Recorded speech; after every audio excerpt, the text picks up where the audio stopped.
kula badhe nerangaken nggih. Dados rungokno nggih. Dadi problem utama Kanjeng Nabi Muhammad sallallahu alaihi wasallam ketika memaklumatkan diri jadi nabi niku piyambake niku wong Arab.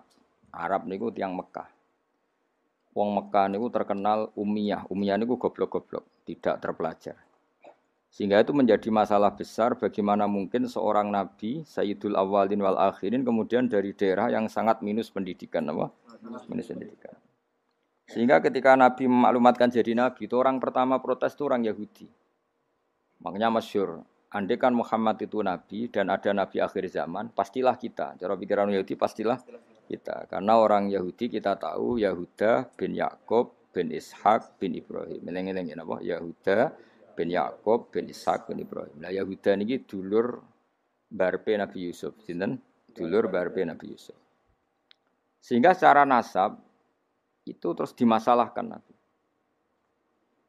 Nah, karena Nabi itu dimasalahkan, delalah kersane pangeran, mbah-mbah Nabi itu punya tradisi yang menunjukkan bahwa beliau itu tidak pernah bohong. Misalnya yang paling dekat kita tahu adalah Muhammad bin Abdullah bin Abdul Muthalib. Abdul Muthalib ini orang yang suka tawaf ning Ka'bah. Suka tawaf di Ka'bah, kemudian ada pintu di Mekah namanya Babu Syaibah, apa? Babu Syaibah atau Babu Bani Syaibah. Terus sampai tok wau Ilyas. Ilyas itu wa huwa awwaluman ahdal budna ila rihabil haramiyah. Ada tradisi memberi hadiah ke Ka'bah. Singkat cerita, Imam Barjanji ini termasuk Sayyid Al-Husaini, Imam Barjanji itu namanya Ja'far bin Hasan Al-Barjanji ini. Beliau berpendapat atau memaklumatkan ulang bahwa Muhammad jadi nabi ku wajar. Mergo hakikate Muhammad adalah turunan Nabi Ibrahim alaihi salam. Berarti sama dengan klaim mereka kalau mereka mintoriki Ishak, ya, nabi-nabi kayak Nabi Yusuf kan mintoriki Ishak. Berarti kan Yusuf bin Yakub bin Ishak bin Ibrahim. Dan kita tahu secara mujma' alaih Ishak ini punya saudara lebih tua namanya siapa? Ismail. Nah, Kanjeng Nabi ini dzurriyyah sinten? Ismail. Lalu itu butuh data empirik, data bahwa Ibrahim itu pernah di Mekah. Kalau betul orang Mekah itu turunan sinten Ibrahim, maka butuh bukti empirik. Bicara saniki artefak nopo-nopo bukti-bukti yang pernah menunjukkan Ibrahim di Mekah. Ini terus dijabek pangeran ketika orang Yahudi meragukan status nasabnya sinten Nabi Muhammad, terus pangeran rangno fihi ayatum bayyinatum maqamu Ibrahim, bahwa Ibrahim benar-benar pernah di Mekah, di situ ada batu yang pernah diinjak Nabi Ibrahim. Jadi makom itu bukan kuburan tapi apa? Sesuatu yang pernah didomisali, ya, atau pernah diinjak. Jadi malah mereka darani makom Ibrahim niku batu yang diinjak Nabi Ibrahim ketika bangun apa? Ka'bah. Ya karena mukjizat terus bekas. Dan bekas itu mulai dulu orang yakin dan pasti itu sisa atau bekasnya kakinya Nabi Ibrahim. Lana Ibrahim nate urip teng Mekah karena sampai bangun Ka'bah. Apalagi dulu bangunnya pasti lama. Berarti mungkin sekali Ibrahim meninggalkan dzurriyyahnya di Mekah.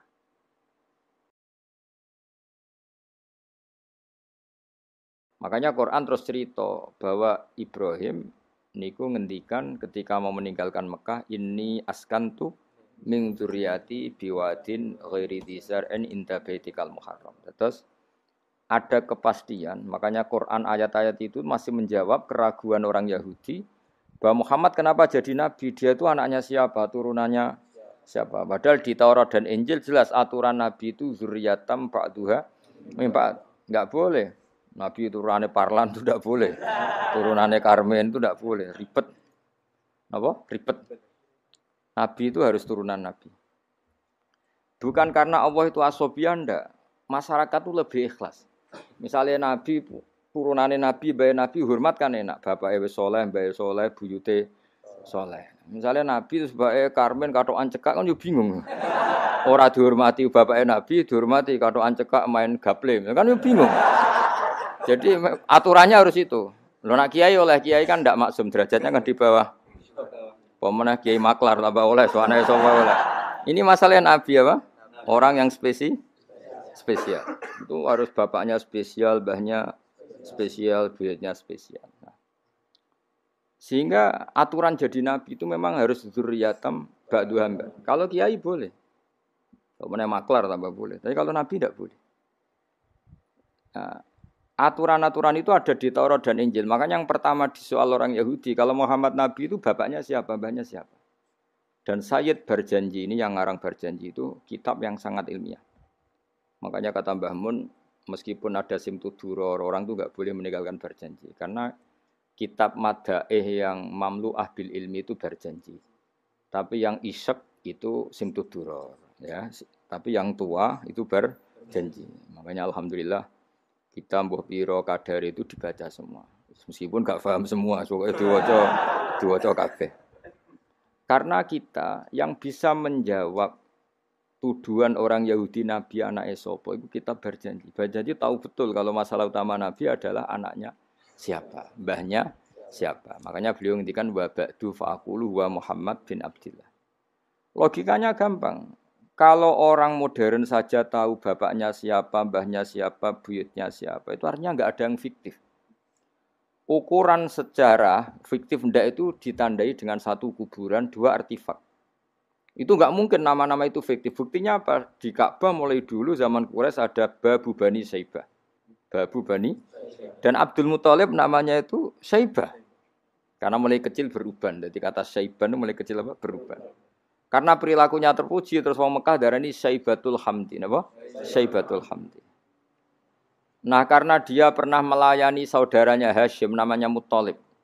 Ya kita tahu Muhammad bin Abdillah bin Abdul Muthalib bin Hashim. Nah, Hashim ini punya saudara namanya Muthalib, napa? Nah, Abdul Muthalib kecil itu pernah derek Muthalib pamannya ya. Abdul Muthalib kecil, berarti Saibah ini apa? Pernah derek pamannya yang bernama Muthalib. Ya, Muthalib wonge gaya, pas ditakoki wong, "Iwa pam, budakku." Nah, sehingga Saibah itu terus diceluk Abdul Muthalib. Ya rodok sial lah sini. Jadi pamannya itu gaya, kan ganteng. Saibah ini ganteng. Kalau jalan-jalan sama pamannya, jenenge sinten? Muthalib. Niku diaku budake. Iki sapa? Abdi, iku budakku. Terus akhirnya jenenge Abdul Muthalib. Dadi wong Arab paham ya. Tapi namanya Saibah, napa? Saibat. Makanya wasmuhu Saibatul Hamd. Mane karo asa iskal, mbae Nabi ono jenenge Kilab. Kilab maknane asu ora ngono lek mikir. Jenenge iku Hakim. Ya namanya Hakim. Nah, dulu kalau orang berburu itu melibatkan anjing. Karena sering berburu melibatkan anjing disebut Kilab. Jadi maknane Kilab ya orang yang berburu dengan anjing. Ojo kok langsung mbok maknane Kilab, asu. Oh, kasus yo. Kasus. Makanya lah itu hebatnya Imam Barjanji. Beliau darani wasmuhu Hakim bin Murrah. Jenenge Kilab iku Hakim. Ya paham napa? Jenenge Kilab niku Hakim. Sebagian ulama darani Kilab itu isim sifat. Napa? Jadi kalabayak libu kalban itu anjing sendiri dinamai kalbun itu sebenarnya sudah isim sifat. Bukan alam murtajal ya, tapi alam mangkul ya. Alam apa mangkul? Kalau dalam ilmu nahwu itu alam mangkul. Jadi begini ya, tak terang nonahwu ya. Alam itu ada dua, ada alam mangkul, ada alam murtajal. Tapi hampir semua alam itu mangkul sebetulnya. Ya, semua alam itu hampir semuanya itu mangkul. Mangkul itu satu nama yang diambil dari satu makna dalam kosakata, apa? Dalam kosakata. Misalnya Hamida, Yahmadu, Hamdan, apa? Hamida, Yahmidu, Hamdan atau Yahmadu, Hamdan. Hamdan maknanya pujian, apa? Kemudian Nabi karena orangnya sifatnya terpuji disebut Muhammad, orang yang dipuji. Sehingga nama ini potensi rubah-rubah. Di Taurat itu Nabi enggak disebut Muhammad, disebut Ahmad. Di Injil juga disebut Ahmad. Itu tidak masalah karena Hamida Yahmadu ya. Saya ulang lagi Hamida Yahmadu. Berarti kalau ingsun Ahmadu, saya muji. Karena Nabi itu orang yang sering muji Allah, menamakan dirinya Ana Ahmadu. Saya ini pemuja Allah. Berarti ana uta ingsun niku Ahmadu muji sapa ingsun Allah ing Allah. Sehingga ketika Nabi misalnya di Injil disebut Farqalit, Munahama, enggak masalah. Selama ini klaimnya orang tahu Yahudi dan Taurat di Injil Taurat itu nggak ada kata Muhammad, ya tentu nggak ada karena Injil Taurat itu bahasa Ibrani, no? Di situ disebut munahama, kadang disebut farqolid, tapi maknanya Mahmud atau Muhammad orang yang dipuji. Paham ya? Makanya hampir semua alam itu mangkul, no? Mangkul. Nah, pentingnya mangkul itu apa? Kalau suatu saat sejarah itu tidak sama, itu enggak masalah. Karena hakikatnya alam itu rata-rata mangkul. Saya beri sekian contoh ya, semuanya. Misalnya dulu Madinah itu Yasrib, kenapa? Yasrib. Karena ketika orang Ansor merelakan semua hartanya untuk Nabi, saya berkali-kali cerita, Kanjeng Nabi niku datang ke Yasrib, niku migrasinya angkatannya hampir 500 sahabat beserta keluarga. Terus Nabi itu kesulitan karena sahabat si A memberi si B. Pokoknya kesulitan ngelola. Karena kesulitan ngelola, terus orang-orang Yasrib bilang, "Ya Rasulullah, hadhihi madinatuka taf'alu fiha ma tasa." Sudah engkau tidak perlu pamit per personal. Misalnya Nabi mau titip Abdurrahman bin Auf dititip no si A, yang Abu Bakar dititipkan si B, yang Umar dititipkan si C. Kan kesulitan Nabi. Karena Nabi harus mikir yang punya tanah siapa, harus pamit kepada siapa, karena semuanya pendatang. Karena Nabi kesulitan itu, terus orang-orang Yasrib bilang, "Ya Rasulullah, hadhihi madinatuka taf'alu fiha matasa." Sudah ya Rasulullah, ini kotamu, kita semua tidak ikut punya Yasrib, semua ini milikmu. Maka terserah engkau. Semenjak itu Nabi terus longgar, karena diikrarkan miliknya. Semenjak itu terus Nabi memaklumatkan secara umum siapa saja boleh menempati di Madinah sesuai kadar hajat masing. Nah, semenjak itu diarani Madinatu Rasulullah Shallallahu Alaihi Wasallam. Jadi hampir semua kota itu pasti mangkul. Sehingga ketika kitab Taurat, Injil menamakan itu enggak persis, itu enggak masalah. Misalnya Quran yang paling masyhur, sumya bil Quran ya li annahu makru, karena dibaca, maka sumya Quranan. Qara'a yaqra'u Quranan. Tapi Quran juga dikatakan kitab, wal kitabil mubin, karena bentuknya mushaf itu maktub, ada yang ditulis. Artinya melibatkan kitabah, tulisan, maka sumya kitaban. Sebagian disebut lagi Quran itu namanya apa? Mushaf, apa? Karena mushaf itu dari kata sokhifah, ada lampiran, melibatkan kertas. Maka disebut yatslu suhufam mutahhar. Paham ya? Makanya suhufi Ibrahim wa Musa. Jadi melihat itu melibatkan lampiran, sokhifah disebut mushaf. Melihat itu dibaca disebut Quran. Melihat itu melibatkan tulisan disebut kitab. Melihat konsepnya adalah al-fariq bainal haqqi wa bainal batil disebut furqan, pemisah. Melihat fungsinya cahaya disebut nur. Melihat fungsinya Quran menghidupkan jiwa-jiwa yang mati disebut ruh. Wa kadzalika auhayna ilaika ruham min amrina. Sehingga berdipastikan sebenarnya semua nama itu rata-rata itu mangkul, apa? Mangkul. Makanya Nabi sering ngendikan, saya ini punya sekian nama. Itu beliau menyebut ana Muhammad wa ana Ahmad. Termasuk beliau menyebut wa anal mahi. Saya ini pelebur, penghilang. Yamhu bi al-kufra, dengan saya kekafiran menjadi hilang. Wa anal aqib, saya ini penutup karena saya adalah penutup para nabi. Wa anal hasyir, saya ini hasyir, penggiring, karena nanti semua para nabi digiring di bawah benderaku. Jadi nabi juga punya sekian nama dan semua itu menunjukkan alam apa? Mangkul. Ya, alam apa? Mangkul.